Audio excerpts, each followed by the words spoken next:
She came straight into my room, stripped away the silence, and smiled boldly. The night felt different when Jake. Morris woke up at 3 in the morning.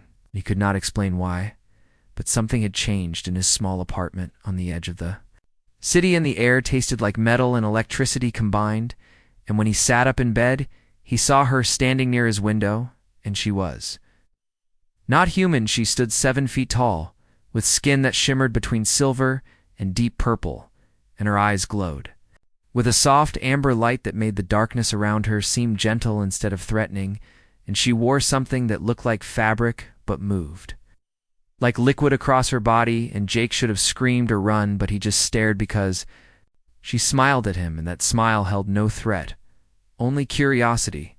"I mean no harm," she said, and her voice sounded like music played on instruments he had never heard before, and Jake found himself believing her, even though every logical part of his brain screamed that this was impossible. "Who are you?" he managed to whisper, and his throat felt dry. "My name translates roughly to Mira, in your language," she replied, and moved closer to his bed with grace that made her seem like she was floating. "And I have traveled very far to meet someone like you." Jake pulled his blanket higher, even though he wore a shirt and shorts, and he watched as Mira sat down on the edge of his bed without asking permission, and the mattress barely moved under her weight, as if she controlled her own gravity. "Why me?" he asked, and hundreds of questions fought in his mind, but that was the only one that made it to his lips. "Because you are ordinary," she said, and that smile never left her face, and ordinary humans are the most extraordinary thing in the galaxy. That made no sense to Jake, but before he could argue, Mira raised one long finger and pointed at his chest, and a warm sensation spread through his body like drinking hot coffee on a winter morning. "Your species should not exist," she explained, and leaned closer, and her amber eyes studied his face with intense focus. "And you live on a world that tries to kill you every day with its weather and its diseases and its animals, and yet you survive, and you do more than survive. You thrive, and you dream, and you create, and you love, even when logic says you should give up."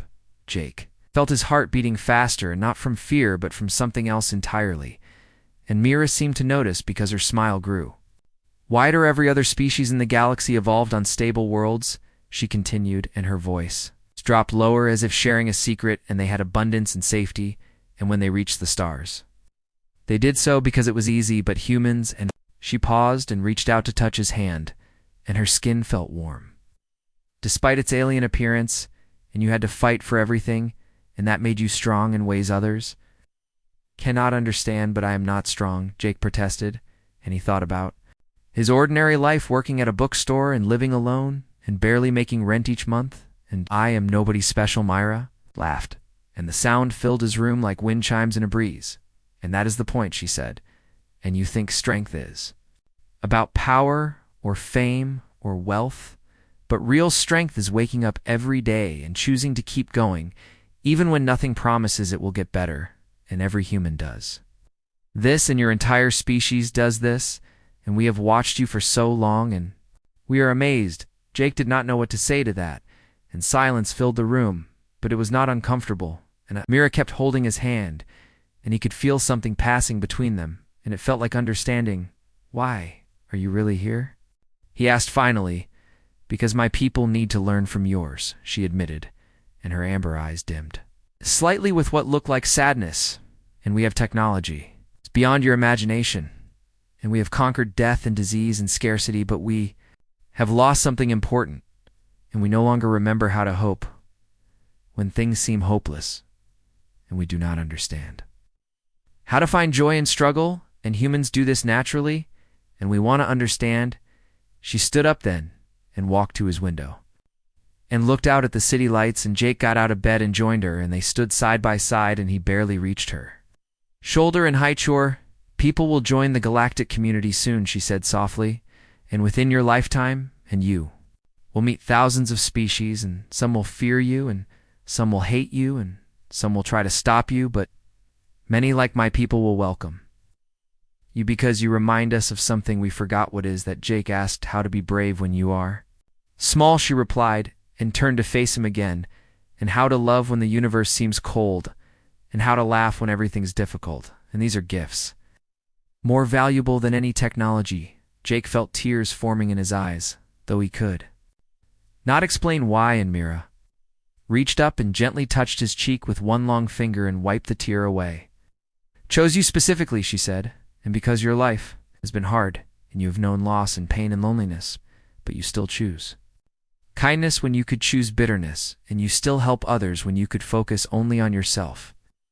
And that is what makes humans special, and that is what will change the Galaxy. How do you know about my life?" Jake asked and felt vulnerable. "Suddenly we have watched," she admitted, "and not invasively, but carefully, and we study humans the way you study precious things. And I read about your mother passing when you were young, and your father struggling to raise you alone, and you working multiple jobs to support yourself and never finishing college, but still reading every book you could find. And I saw you give your lunch to a homeless woman last week when you yourself were hungry, and these things matter, Jake Morris, and they matter more than you." No, Jake looked away, feeling embarrassed, but Mira gently turned his face back to hers, and her expression held no judgment, only respect. "You asked why you," she said, "and because ordinary heroes are the real heroes, and anyone can be brave when they have power, but being brave when you have nothing, and that is true courage. But what do you want me to do?" Jake asked, feeling lost. "Nothing," she replied with that beautiful smile, "and just keep being you, and keep choosing kindness, and keep moving forward even when it is hard, and that is enough. And when humans reach the stars, they will need people like you to remind them of who they are and where they came from. Will I see you again?" he asked, and realized he desperately wanted the answer to be yes. "Perhaps," she said, and her form began to shimmer like heat waves rising from summer pavement. But even if you do not remember that you are valuable, Jake Morris, and remember that your ordinary life is extraordinary, and remember that humanity's greatest strength is not in its warriors or leaders, but in people like you who simply refuse to give up." The light around her grew brighter, and Jake had to shield his eyes, and when he looked again, she was gone, and his room was dark and quiet, and he stood alone by the window, and for a moment he wondered if he had dreamed at all, but his hand still felt warm where she had held it, and the air still tasted like metal and electricity. He went back to bed but did not sleep, and instead he lay there thinking about what Myra had said, and maybe she was right, and maybe ordinary people doing ordinary things were actually extraordinary, and maybe his small acts of kindness mattered more than he thought. And when morning came, Jake got up and made coffee and got ready for work, and life continued as normal, but something inside him had changed. The bookstore that day, a customer knocked over a display, and books scattered everywhere, and the woman apologized profusely and looked embarrassed, and Jake just smiled and told her it was fine and helped her pick them up. And as he did, he remembered Mira's words about choosing kindness, and it felt different now, and it felt purposeful. Days passed, and then weeks, and Jake sometimes wondered if that night had been real, but it did not matter because the message stayed with him, and he started noticing other ordinary people doing extraordinary things, and the bus driver who waited an extra minute for a running passenger, and the cashier who let someone short on change still buy their groceries, and the neighbor who helped carry groceries up the stairs without being asked. And maybe Mira was right, and maybe humanity's strength was in these small moments. One night, exactly 1 month after Myra's visit, Jake was closing the bookstore when he found a book on the counter that he did not remember anyone purchasing, and it had no title on the cover, just a symbol that looked like a star with 7 points. And when he opened it, the pages were blank, except for one sentence written in handwriting that looked like his own, but was not, and it read, "You are seen, you are valued, you are enough." And he smiled because he knew who had left it.